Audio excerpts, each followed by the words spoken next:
পাঁচ ওয়াক্ত সালাত আল্লাহর কাছে গ্রহণযোগ্য হওয়ার জন্য, সুন্দর হওয়ার জন্য, এটা জান্নাতের চাবি হওয়ার জন্য দুইটা শর্ত, দুইটা জিনিস লাগবে।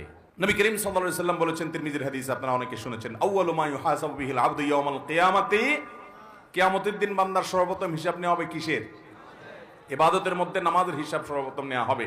আর মানুষের পারস্পরিক লেনদেনের মধ্যে মানুষ খুনের হিসাব সর্বপ্রথম নেওয়া হবে।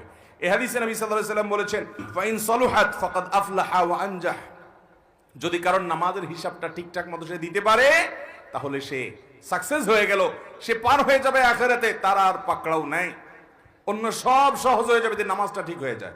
ওয়া ইন ফাসাদা, আর যদি নামাজের হিসাবটা গড়বড় ধরা পড়ে, ভেজাল ধরা পড়ে, ফাকাদ খাবা ওয়া খাসির, তাহলে এই ব্যক্তি আর সামনে আগাতে পারবে না, ধরা পড়ে যাবে। যে একজন মুসলমানের নামাজ সুন্দর হওয়ার জন্য দুইটা জিনিস লাগবে। কয়টা জিনিস? আমার সাথে বলতে হবে, কয়টা জিনিস লাগবে? পাঁচ ওয়াক্ত সালাত আল্লাহর কাছে গ্রহণযোগ্য হওয়ার জন্য, সুন্দর হওয়ার জন্য, এটা জান্নাতের চাবি হওয়ার জন্য দুইটা শর্ত, দুইটা জিনিস লাগবে। একটাকে বলা হয় খুশু, আর একটাকে বলা হয় খুদু।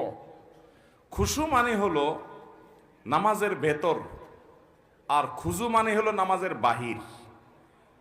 বাহির এবং ভেতর এই দুইটা যদি আপনি সুন্দর করতে পারেন, ভাইরা আমার, আপনি সেই নামাজি হতে পারবেন যে নামাজির নামাজ তাকে দুনিয়ার সকল মোহ ভুলিয়ে আল্লাহমুখী করে দেয়, যে নামাজির নামাজ তাকে জান্নাত পর্যন্ত নিয়ে ছেড়ে দেয়, যে নামাজির নামাজ তার জান্নাতের চাবির ভূমিকা অবতীর্ণ হয়, যে নামাজির নামাজ আল্লাহর সঙ্গে তার মেহরাজের ব্যবস্থা করে দেয়, যে নামাজির নামাজ আল্লাহর সাথে মুনাজাত এবং কানাঘুষার তৌফিক এনে দেয়, যেই নামাজের নামাজ আল্লাহর সবচেয়ে নিকটে নিয়ে যায়, সেই নামাজি হতে হলে, সেই সালাত আদায়কারী হতে হলে, সেই মুসল্লি হতে হলে দুটি জিনিস লাগবে।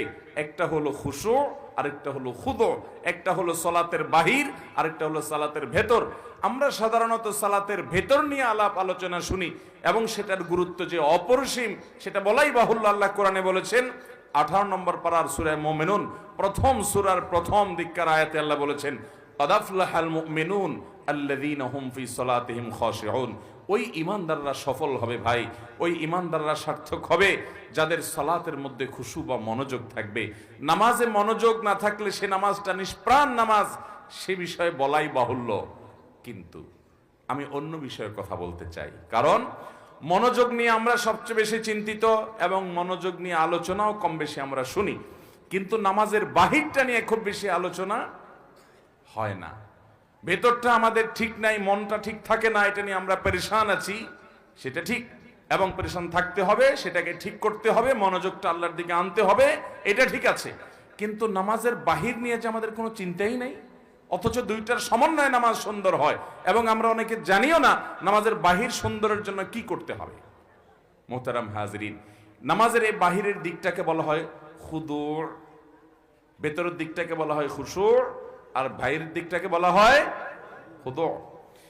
এই নামাজের খুজু যেটা বাহিরের দিক, এই দিকটা যদি আপনার ঠিক না হয়, ভালো করে কান খাড়া করে শুনে রাখেন, আপনার নামাজ পর্যন্ত বাতিল হতে পারে, নষ্ট হতে পারে, ফাসিদ হতে পারে, নামাজ হবে না, হবেই না আইনগতভাবে, ওই নামাজ আবার পড়া লাগবে, এরকমও হতে পারে যদি বাহির ঠিক না থাকে।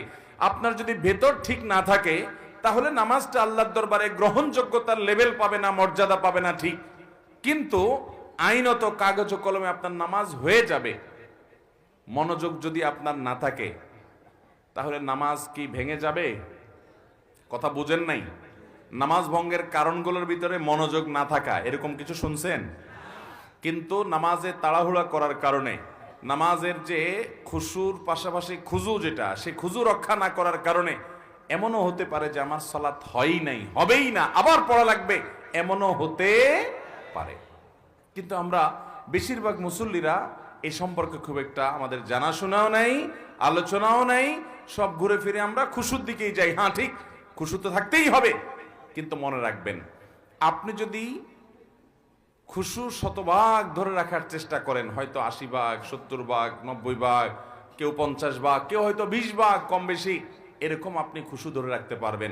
আপনি শতভাগ নামাজে মনোযোগ কখনো পরিপূর্ণভাবে ধরে রাখতে পারবেন। নামাজের মধ্যে নামাজের বাহিরের দিকে মন চলে যেতে পারে, আমাদের উচিত হলো সেটাকে সাথে সাথে ধরে নিয়ে আসা। আমাদের নবী করিম সাল্লাল্লাহু আলাইহি সাল্লাম একবার ইমামতি করছেন মসজিদে নববীতে।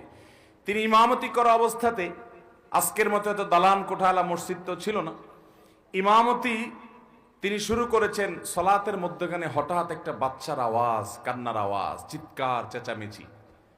নবী করিম সাল্লাল্লাহু আলাইহি সাল্লামের বুঝতে বাকি থাকলো না যে কোনো বাচ্চার মা এই জামাতে পেছনে মেয়েদের কাতারে সামিল হয়েছেন, যার কারণে বাচ্চা কাঁদছে আশেপাশে কোথাও। এই বাচ্চাকে ধরার জন্য তার মা নামাজের জন্য পারছে না, সে নামাজে মাশগুল আছে।